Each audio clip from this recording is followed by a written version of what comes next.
The morning of my mother's funeral didn't feel real. The world was gray, like it had decided to mourn with me. My heels crunched on the gravel of the cemetery as I stepped out of the car, dressed in black, hands trembling. My heart ached so deeply I could barely breathe. But I wasn't prepared for what waited beyond the grief. Please subscribe to our channel and tell us in comments from where are you watching this video. As I walked toward the casket, I saw my dad, stone-faced, standing stiff like a soldier, not a grieving husband. My aunts were whispering, avoiding my gaze. My older brother Daniel didn't even look up. I assumed it was grief, but it was something else, something colder. Mom had been battling cancer for 2 years.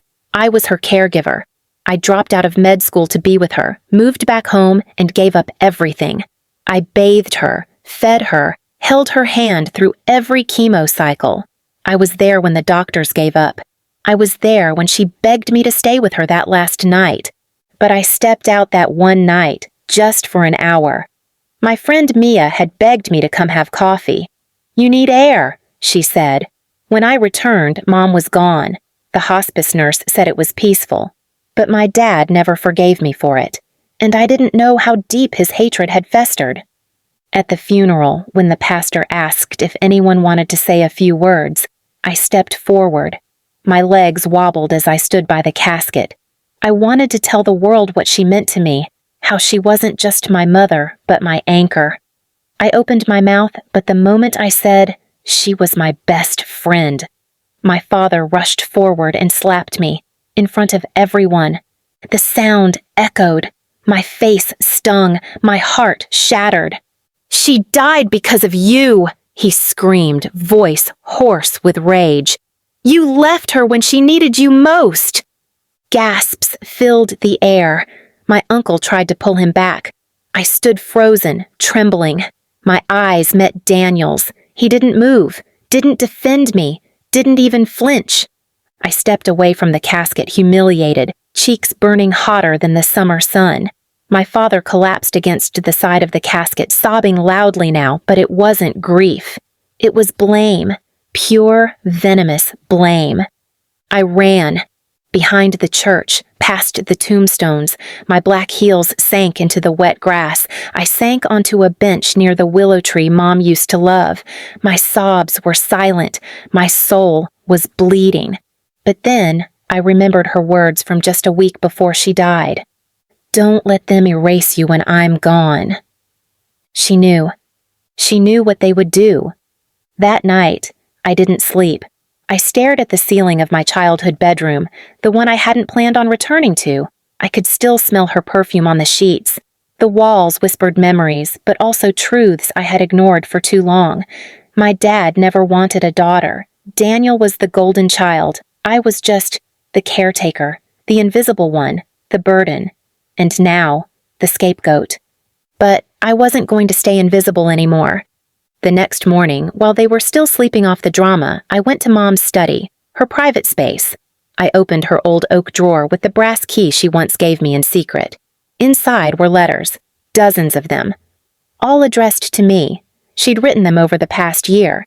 And at the bottom, her will, an unsigned draft, but with instructions.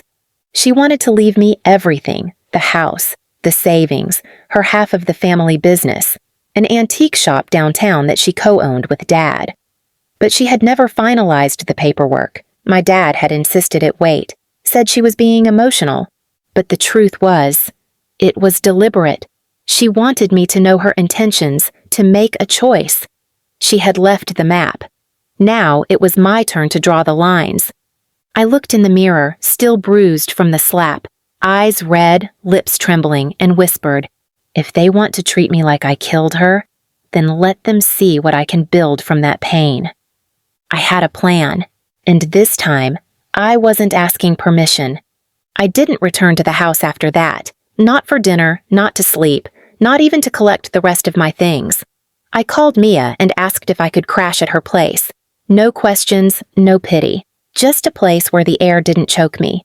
She handed me a blanket and said, "Stay as long as you need." But I didn't come here to rest. I came to reset. In the next few days, I went through every document my mother left behind, The unsigned will, her journal entries, even legal letters she never mailed. I made copies, scanned everything, and visited a probate lawyer. He read through it all and sat back in his chair with a slow whistle. "She intended to make you the sole heir of her personal and business assets," he said, tapping the last page. "This could hold up in court, especially with the letter and her mental state certified in the hospice records, but your father's going to fight." "I'm not afraid of a fight," I said. My voice cracked a little, but I didn't care. My dad had erased me at her funeral, but my mother had left behind breadcrumbs, and I was going to follow them all the way out of the shadows they buried me in. What they didn't expect was that while I was grieving, I was also gathering power. I applied for an emergency petition to place a temporary hold on the antique shop's financial accounts. The court granted it. My father couldn't pull a single dime from the business account without notifying me. I then filed a motion to open probate with my mother's draft will, citing evidence of intent. But I wasn't done. I posted a heartfelt message on the antique shop's social media, the one I had helped Mom build during lockdown. It read, "This store was my mother's dream, and I was proud to help her nurture it. Though she's no longer with us, I intend to honor every piece of her legacy, not through anger, but through love. To our loyal customers, thank you. To those who knew the truth, she whispered only to a few of us. I won't let her be forgotten." The post went viral locally. Clients I hadn't spoken to in years messaged me. Former neighbors stopped by the shop to leave flowers. One even shared an old video of my mom and I during a Christmas sale, laughing together, hugging. Meanwhile, my father sent me a cease and desist. He accused me of trespassing on the business. He called me unstable, a liar. He used the word ungrateful. He threatened to tell everyone what I did the night Mom died. So I let him. At the family mediation meeting, my father exploded again. "She abandoned her mother the night she died," he shouted across the table. The lawyer, calmly flipping through the medical records I'd provided, said, "Actually, the nurse's notes clearly state the patient was resting comfortably and passed in her sleep. She received morphine and was in no visible distress." My father went silent. But Daniel, my brother, the one who hadn't even said a word at the funeral, decided it was his turn to speak. "She was never there for Mom until the end," he sneered. "She played caretaker for attention. We all know it." That's when I pulled out the journal. My mother's handwriting filled the pages, detailed notes about every medication dose I gave, every bath I helped with, every night I sat beside her while they were too busy. She wrote about how proud she was of me, how she feared what would happen after she was gone, and the last entry, "They love her only when she's silent. But silence is not her gift. She is meant to roar." I read it aloud, and for the first time in years, Daniel looked ashamed. The mediator leaned forward. "I think we're done here. This will be resolved in court." But even as the legal side moved forward, I had something else in motion. See, Mom had always talked about renovating the shop's back room, turning it into a reading lounge for guests. She never got around to it. I did. I used my savings, reached out to a few local artisans Mom used to support, and built the exact space she'd dreamed of. A corner with vintage chairs, tea service, and a picture wall of her favorite customers, and one large framed photo of her and me, arms around each other, laughing, her scarf blowing in the wind. The day we reopened the shop officially under the Eleanor Grace Foundation, my father showed up. He stood in the doorway, stunned.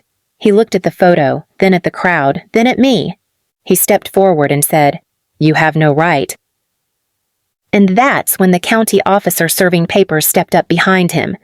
"You've just been notified. Effective immediately, Ms. Grace has been named the rightful executor and majority shareholder of this business. You are hereby ordered to vacate the premises." He didn't even argue, just stared at me like I was a stranger.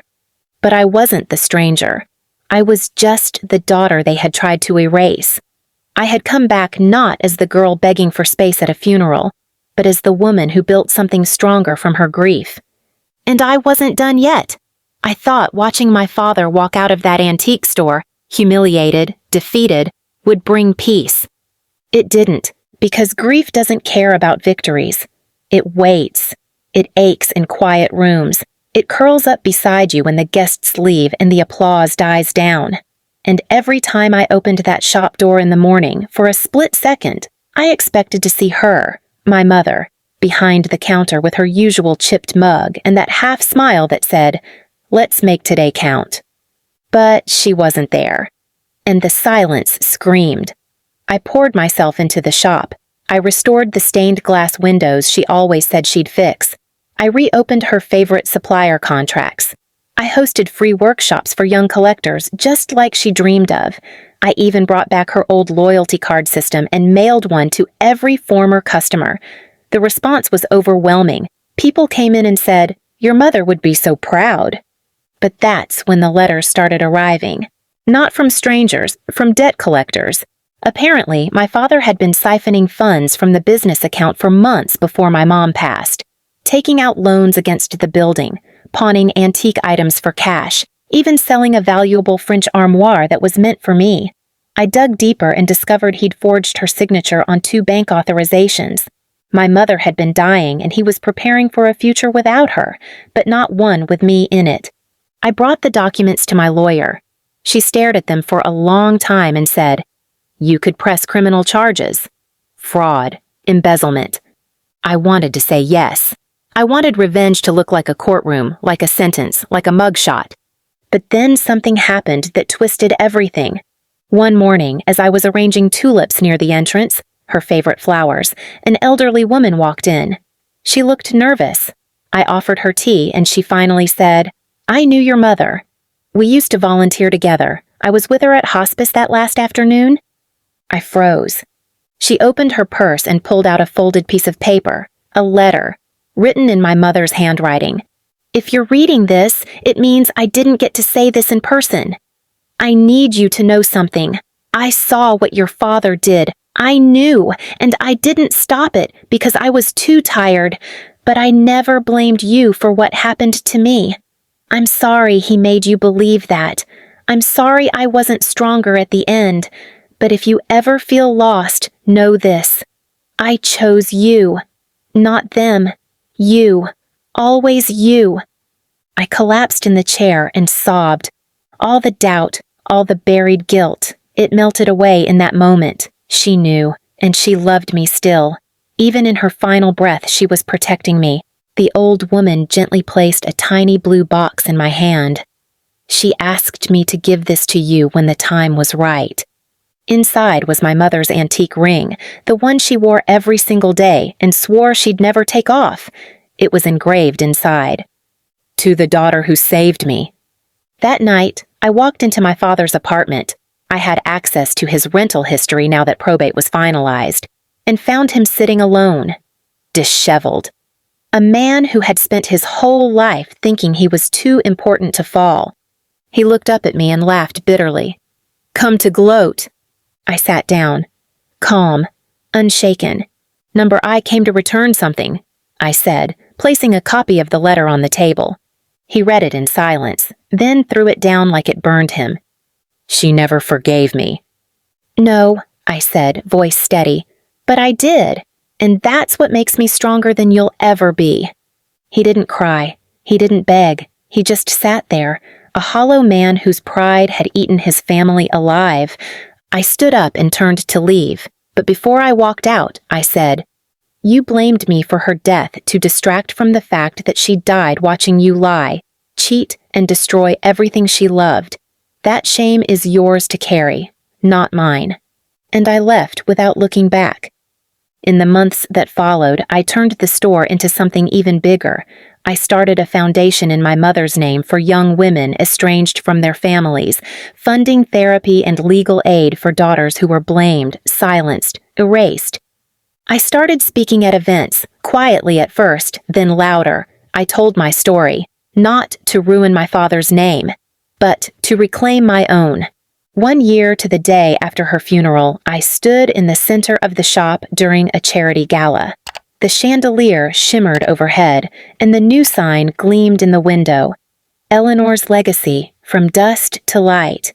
And as I looked around the room, at the women, at the warmth, at the life, I smiled for the first time in a long while. Not because I'd won, but because I had survived. I had risen. And this time, no one could take that from me. Please subscribe to our channel and tell us in comments from where are you watching this video.